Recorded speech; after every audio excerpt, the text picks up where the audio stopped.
Normal గా ఇప్పుడు daily జరిగే విషయంలో కొన్ని నేను గమనించింది ఒకటి ఏంటిదంటే ఏమన్నా వస్తువులు ఇమ్మన్నప్పుడు కానీ లేకపోతే వేరే వాళ్ళకి డబ్బులు ఇమ్మన్నప్పుడు కానీ ఓన్లీ కుడి చేత మాత్రమే ఇమ్మంటారు. ఇది కూడా ఏదైనా మూఢనమ్మకమా? దీని కూడా ఏదైనా సైంటిఫిక్ రీజన్ ఉందా? ఉంది.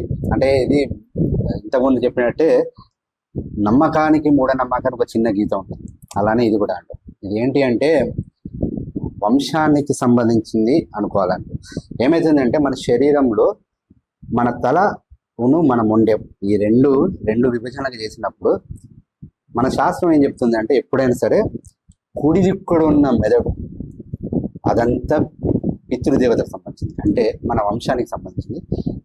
ఎడమ దిక్కున ఉన్నంత నీకు సంబంధించింది, అంటే ఈ జన్మకి తర్వాతకి జరగడానికి. అలానే శరీరంలో ఎడమ దిక్కు ఉన్నంత పితృదేవతల వంశానికి సంబంధించింది, కుడి దిక్కున ఉన్నంత నీకు సంబంధించింది అని ఉంటుంది.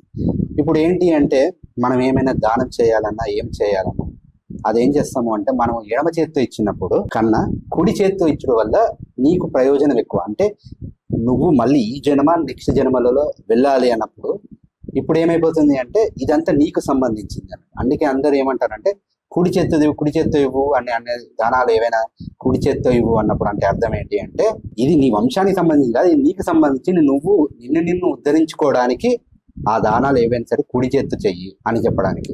అలానే మనకి సైంటిఫిక్ గా చూసినప్పుడు కూడా ఎప్పుడైనా సరే సిగ్నల్స్ నీ మెదడు నుంచి శరీరానికి వచ్చే సిగ్నల్స్ నీ కుడి మెదడు దగ్గర నుంచి నీ ఎడమ భాగానికి ఉన్న శరీరానికి, నీ ఎడమ భాగంలో ఉన్న మెదడు దగ్గర నుంచి కుడి భాగానికి ఉన్న శరీరానికి రావడానికి సిగ్నల్స్ వస్తాయి. అది కూడా ఇందుకోసమే.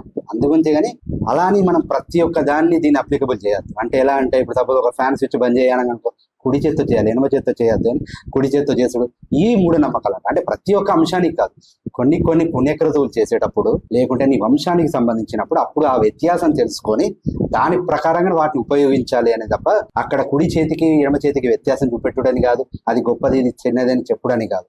ఎలాంటి దాంట్లో ఎలాంటిది ఉపయోగించాలి అని చెప్పడానికి మాత్రమే మన శాస్త్రం చెప్పింది తప్ప దాన్ని మనము విపరీతంగా అర్థం చేసుకొని ప్రతి అంశంలో అది పెట్టుకొని దాన్ని మూఢనమ్మకం చేయాలి. ఆ నమ్మకాన్ని దాని పరిధి తెలుసుకొని మూఢనమ్మకాన్ని కాకుండా ఆ పరిధిలో నుండి నమ్మకాన్ని ఎక్కడ ఉపయోగించుకోవాలో అక్కడ ఉపయోగించుకోవాలి.